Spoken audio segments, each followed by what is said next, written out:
দানব জননী বাসের তাণ্ডবে জনজীবন বিপর্যস্ত। একের পর এক সড়ক দুর্ঘটনায় অসংখ্য নিরীহ মানুষের প্রাণ কেড়ে নিচ্ছে কুখ্যাত জননী পরিবহন। ফিটনেসবিহীন গাড়ি, অনভিজ্ঞ চালক ও হেলপারদের বেপরোয়া চলাচলের কারণে সড়কে যেন প্রতিদিন পরিণত হচ্ছে মৃত্যুপুরীতে। গতকাল শুক্রবার ২৯ আগস্ট সন্ধ্যায় নোয়াখালী সোনাইমুড়ি উপজেলার জুনুদপুর সড়কে জননী বাসের ধাক্কায় পথচারী আব্দুর রশিদ ঘটনাস্থলে নিহত হন। একই দিন সকাল ১১টার দিকে বাংলাবাজার পেশকার রোডের সামনে ভয়াবহ দুর্ঘটনায় আহত হন অন্তত ১৭ জন। এরই মধ্যে ৩ জনের অবস্থা আশঙ্কাজনক হওয়ায় উন্নত চিকিৎসার জন্য ঢাকায় পাঠানো হয়েছে। অনেকে বলছেন, অসংখ্য প্রাণ কেড়ে নেয়া এই প্রাণঘাতী জননী পরিবহন বন্ধের এখনই ব্যবস্থা নেওয়া জরুরি।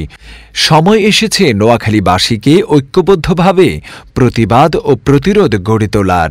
এছাড়াও অনেকে বলছেন, সোনাইমুড়ি থেকে চাটখিল পর্যন্ত সড়কের দুপাশে বালু রেখে ব্যবসা করার কারণে অসংখ্য দুর্ঘটনা ঘটছে।